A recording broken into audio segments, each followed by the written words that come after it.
ಎಲ್ಲರಿಗೂ ನಮಸ್ಕಾರ. ರಮ್ಯಕುಮಾರ್ ಕ್ರಿಯೇಷನ್ಗೆ ಸ್ವಾಗತ. ಇವತ್ತಿನ ಲಾಗ್ಸ್ ಏನಪ್ಪ ಅಂದರೆ ನಾವಿವತ್ತು ಧರ್ಮಸ್ಥಳಕ್ಕೆ ಹೊರಟಿದ್ದೀವಿ. ಕುಕ್ಕೆಗೆ ಹೋಗಬೇಕು, ಹರಕೆ ತೀರಿಸ್ಬೇಕಲ್ಲ. ನನ್ನ 4ನೇ ಮುಡಿ, 4ನೇ ಹರಕೆ ಇದೆ. ಹೋದ ಸರಿ ನಾವು ಧರ್ಮಸ್ಥಳದಲ್ಲಿ ಮುಡಿ ಕೊಟ್ಟಿದ್ವಿ. ಇವಾಗ ನೆಕ್ಸ್ಟ್ ಕುಕ್ಕೆನಲ್ಲಿ ಮುಡಿ ಕೊಡಬೇಕು. ನಾವು ಅದಕ್ಕೆ ಬಸ್ ಸ್ಟ್ಯಾಂಡಲ್ಲಿದ್ದೀವಿ. ಬಸ್ ಬುಕ್ ಮಾಡಿದ್ವಿ. ಬಸ್ಗೆ ಹೊರಡಬೇಕು. ನಮ್ಮ ಅತ್ತೆ ಕೂಡ ಬರ್ತಾರೆ, ಅವರು ಎಲ್ಲ ಜೊತೆಯಲ್ಲಿ ಹೋಗ್ತೀವಿ. ನಾವು ಬೋರ್ಡ ಮಾಡಿಸ್ಕೊಂತೀವಿ, ಧರ್ಮಸ್ಥಳಕ್ಕೆ ಹೋಗ್ತೀವಿ, ಕುಕ್ಕೆಗೆ ಹೋಗ್ತೀವಿ. ನಮ ಶಿವಾಯ, ಓಂ ನಮ ಶಿವಾಯ. ಲೇಪನಂತೂ ಅವತ್ತಿಂದ ಕೇಳ್ತಿದ್ದ, ಅಮ್ಮ ನಂಗೆ ಯಾವಾಗ ಮುಡಿ ಕೊಡಿಸ್ತೀಯಾ, ಅಮ್ಮ ನಂಗೆ ಯಾವಾಗ ಮುಡಿ ಕೊಡಿಸ್ತೀಯ, ಯಾವಾಗ ಬೋಡ ಮಾಡಿಸ್ತೀಯಾ ಅಂತ. ಅವತ್ತು ಖುಷಿಯಾಗೇ ಇದ್ದ, ನಂಗೆ ಬೋಡ ಮಾಡಿಸು ಅಂತ. ನಮ್ಮ ಅಮ್ಮರೆಲ್ಲ ಹೇಳೋರಲ್ಲ ಊರಲ್ಲಿ, ಮೊದಲು ಮಗ ಕರ್ಕೊಂಡೋಗಿ ಮುಡಿ ಕೊಡಿಸ್ಬಿಡು, ಮಗ ಏಳಿಗೆ ಆಗೋದು ಬೇಡವಾ, ವೃದ್ಧಿಸಲ್ಲ, ಮೊದಲು ಕರ್ಕೊಂಡೋಗು, ಶಕೆ ಬೇರೆ. ಫಸ್ಟು ಧರ್ಮಸ್ಥಳಕ್ಕೆ ಹೋಗಬೇಕು, ಅಲ್ಲಿ ದರ್ಶನ ಪಡ್ಕೊಂಡು ಅದಾದಮೇಲೆ ಕುಕ್ಕೆಗೆ ಹೋಗೋಣ ಅಂದ್ಬಿಟ್ಟು ನಾವು ಫಸ್ಟು ಧರ್ಮಸ್ಥಳಕ್ಕೆ ಹೊರಟಿದ್ದೀವಿ. ನಾವು ರಾತ್ರಿ 9:30 ಬಿಟ್ಟಿದ್ದಕ್ಕೆ 2:30 ಬಂದ್ವಿ ನೈಟು ಧರ್ಮಸ್ಥಳಕ್ಕೆ. ಸ್ನಾನ ಎಲ್ಲ ಮಾಡಿ ನಾವು ಫ್ರೆಶ್ ಅಪ್ ಆಗಿ ದರ್ಶನಕ್ಕೆ ಹೋಗೋಣ ಅಂದ್ಬಿಟ್ಟು ನಾವು ಲಗೇಜ್ ಎಲ್ಲ ಮತ್ತು ಚಪ್ಪಲೆಲ್ಲ ಬಿಡಬೇಕಿತ್ತಲ್ವ, ಹಾಗಾಗಿ ಸ್ಟ್ಯಾಂಡಲ್ಲಿ ಬಿಡೋಣ ಅಂದ್ಬಿಟ್ಟು ಬಂದ್ವಿ ನಾವು.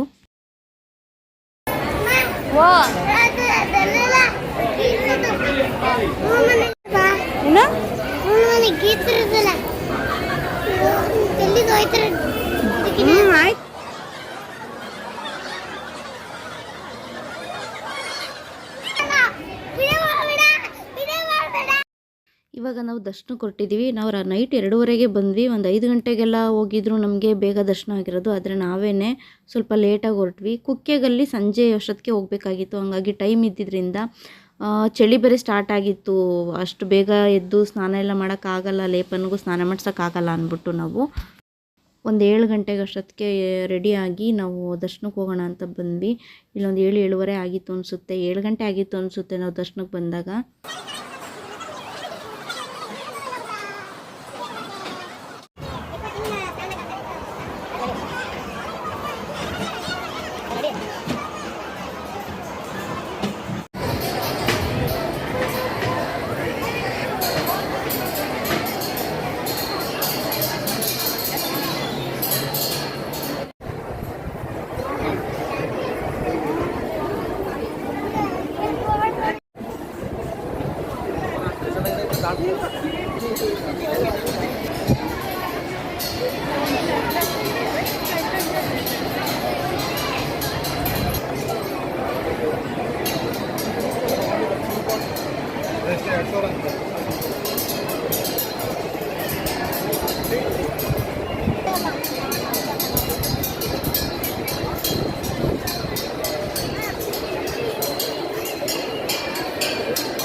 ಎಲ್ಲ ಕೆಲಸ ಹಂಗೆ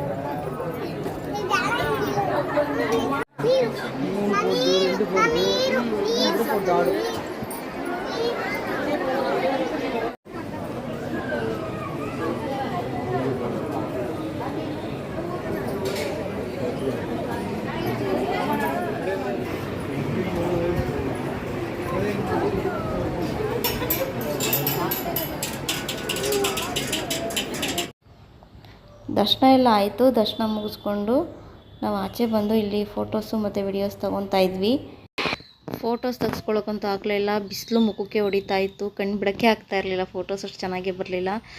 ಫೋಟೋಸ್ ಎಲ್ಲ ತೆಗೆಸ್ಕೊಂಡ್ಮೇಲೆ ನಾವು ದಾಸೋಹಕ್ಕೆ ಹೋಗೋಣ, ಊಟ ಮಾಡಿಕೊಂಡು ಕುಕ್ಕೆಗೆ ಹೋಗೋಣ ಅಂದ್ಬಿಟ್ಟು ಪ್ರಸಾದ ತಿನ್ನೋದಕ್ಕೆ ಅಂದ್ಬಿಟ್ಟು ನಾವು ಪ್ರಸಾದ ಹಾಲ್ಗೆ ಹೋದ್ವಿ. ಅಲ್ಲೂ ಕ್ಯೂ ಇತ್ತು, ಅಲ್ಲಿಂದ ಕ್ಯೂ ಮುಗಿಸ್ಕೊಂಡು ಅಲ್ಲಿಂದ ನಾವು ಪ್ರಸಾದ ತಿನ್ನೋಣ ಅಂದ್ಬಿಟ್ಟು ಹೋದ್ವಿ.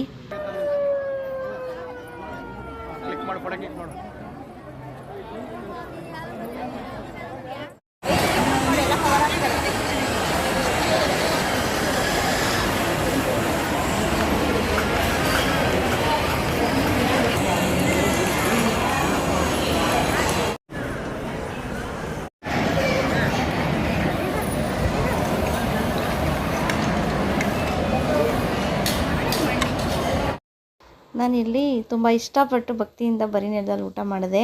ಪ್ರತಿ ಸರಿ ಅನ್ಕೊತಾ ಇದ್ದೆ ಇಲ್ಲಿ ಬಂದಾಗೆಲ್ಲ ಬರೀ ನೆಲದಲ್ಲಿ ಊಟ ಮಾಡಬೇಕು ಅಂತ, ಆಗ್ತಾನೆ ಇರಲಿಲ್ಲ. ಅದು ಇವತ್ತು ಈಡೇರ್ತು. ಏನದು ಬೀಸ್ಕೋ, ಫಾಸ್ಟ್ ಬೀಸ್ಕೋ. ಊಟ ಮಾಡ್ಕೊಂಡು ಆಚೆ ಬಂದು ನಾವು ಲಗೇಜ್ ಎಲ್ಲ ತೊಗೊಂಡು ಕುಕ್ಕೆಗೆ ಹೋಗೋಣ ಅಂತ ಹೊರಟಿದ್ವಿ. ಇಲ್ಲಿ ದಾರಿಲೆಲ್ಲ ಅಂಗಡಿಗಳು ನೋಡಿ ಅವನು ಆಟ ಸಾಮಾನೆಲ್ಲ ಕೇಳ್ತಿದ್ದ.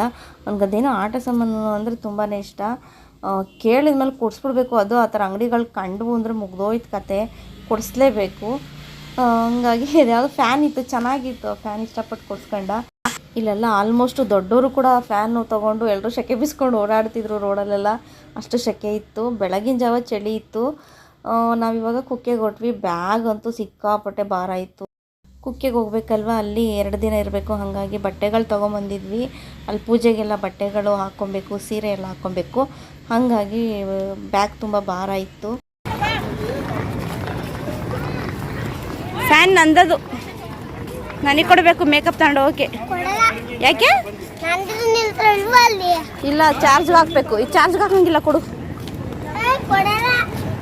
ಕಿತ್ಬಿಡು, ಅಲ್ಲಿ ಹೋಗೋಷ್ಟೊತ್ತಿಗೆ ಕಿತ್ತು ಗೊಬ್ಬರ ಮಾಡಿಬಿಡು.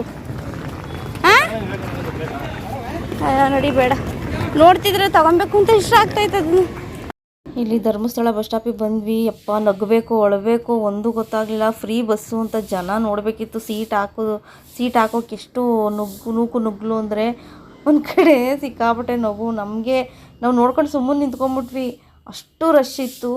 ಕುಕ್ಕೆಗೆ ಹೋಗೋ ಬಸ್ಗಳೆಲ್ಲ ತುಂಬಾ ರಶ್ ಆಗಿಬಿಟ್ಟಿದ್ವು. ನಾವು ಹೆಂಗಪ್ಪ ಹೋಗೋದು ಅಂತ ಯೋಚನೆ ಮಾಡ್ತಿದ್ವಿ. ಆಟೋಗಳು ಕೇಳಿದ್ರೆ 1,500 ಕೇಳೋರು.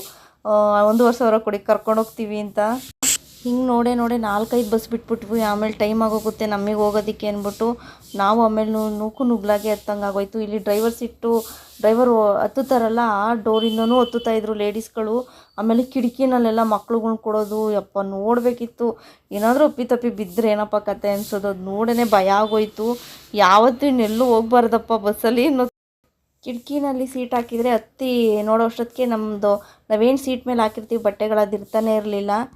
ಅದನ್ನ ಎಸ್ತು ಕೂತ್ಕೊಂಡ್ಬಿಡೋರು. ಇಲ್ಲಿ ಸೀಟ್ ಹಾಕಿದ್ವಿ ಎದೊಳಿ ಅಂದ್ರೆ ನಮಗೆ ಬಾಯಿ ಕೊಡ್ತಿಲ್ಲ, ಅಷ್ಟು ಸಿಕ್ಕಾಪಟ್ಟೆ ಜಗಳ ಮಾಡೋರು. ಕೆಲವೊಬ್ಬರು ಡ್ರೈವರ್ ಸೀಟಿಂದ ಹತ್ತಕ್ಕೆ ಹೋದರೆ ಅಲ್ಲಿಂದನೇ ಇವರು ಡ್ರೈವರ್ ಬಂದ್ಬಿಟ್ಟು ಕಡ್ಡಿ ತಗೊಂಡೆ ಹೊಡೆದ್ಬಿಟ್ರು. ನೋಡಿ ಇಲ್ಲಿ ಯಾರೋ ಒಬ್ಬರು ಬಸ್ ಕಂಬಿನೇ ಮುರಿದಾಕ್ಬಿಟ್ಟಿದ್ದಾರೆ.